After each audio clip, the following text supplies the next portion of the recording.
Hello folks, I just showed you some of the magnets that I made close up, and now I'll tell you how I actually put these together. This is all inspired by Tim Holtz products, which are pretty cool. You can do all kinds of distressing techniques with them, and I had a lot of fun with these magnets. The first one I'm going to start with is this one here. And there's the magnet on the back, and I've had them on my fridge. They stick very well.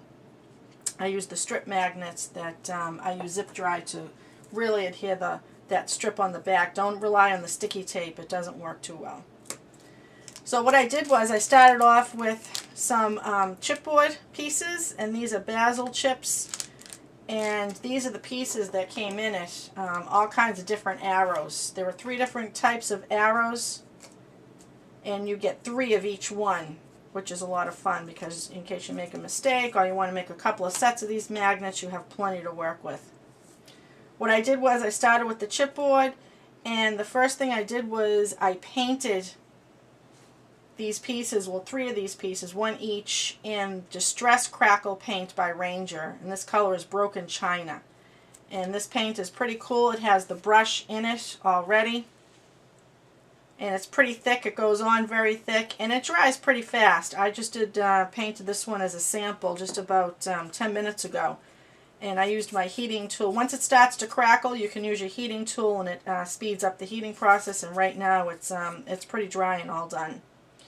So now you can see that this one is pretty bright compared to this one here. This one is all distressed and has lots of ink on it, and that's exactly what I did. I added some ink to it to really bring out the colors, deepen them a little bit, and give it that nice distressed look. And what I did was I used distressed inks, I used peeled paint, Broken China, and walnut stain.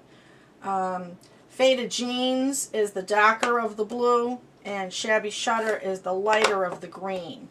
So if you feel like you want to use different shades of green and blue, you can do that. What I did was I stuck with the darker ones and went with that. Now you can use your blending block, which I've showed in the past, or sometimes I like to use the pads without the block itself and just dip the pad in and wipe the ink right on. And sometimes I just use my fingers if you don't mind getting all inky and all dirty. And what I did was I started with the green and put the pad in, and I just wiped it right on. Now the ink will kind of, use your finger a little bit too, it'll seep right into the cracks, which is what I liked. I used a little bit of blue also.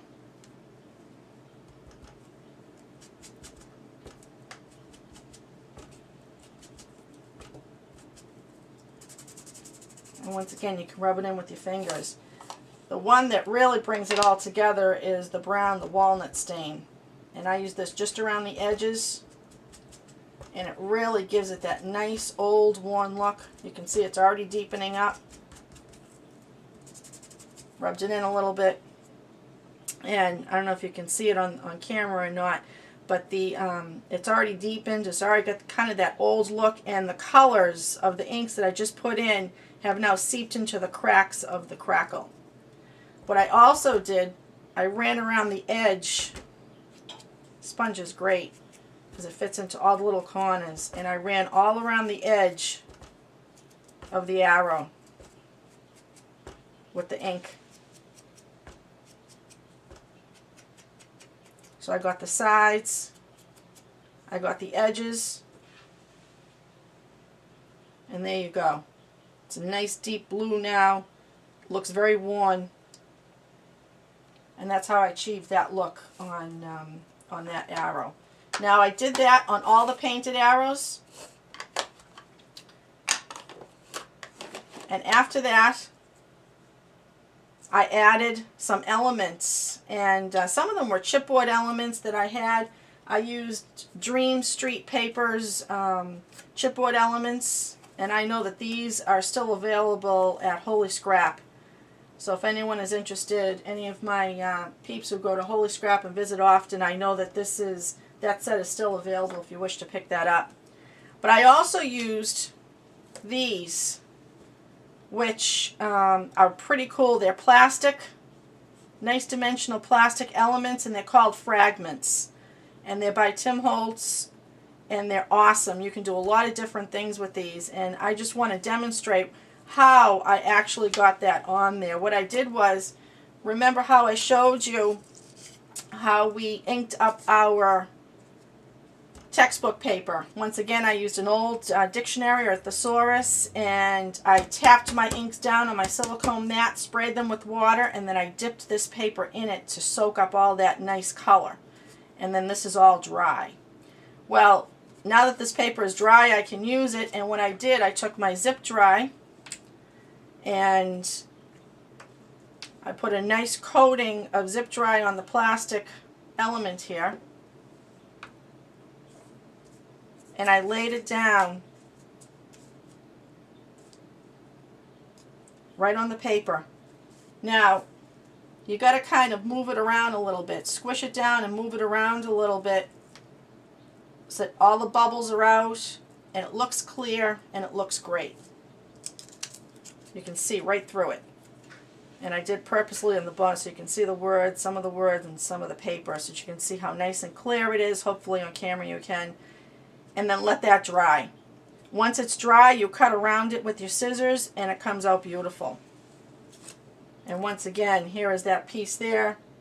I also used it on this arrow here. You can see the piece behind it. These are the chipboard elements from that pack I just showed you. And these were all painted. These wires I had in my stash of stuff for ages. I think it's one of the first things I bought when I started scrapbooking years ago. And I just dug them out and used them on this. But I'm sure you have all kinds of fun stuff you can dig up. So that's how I did the crackled paint one.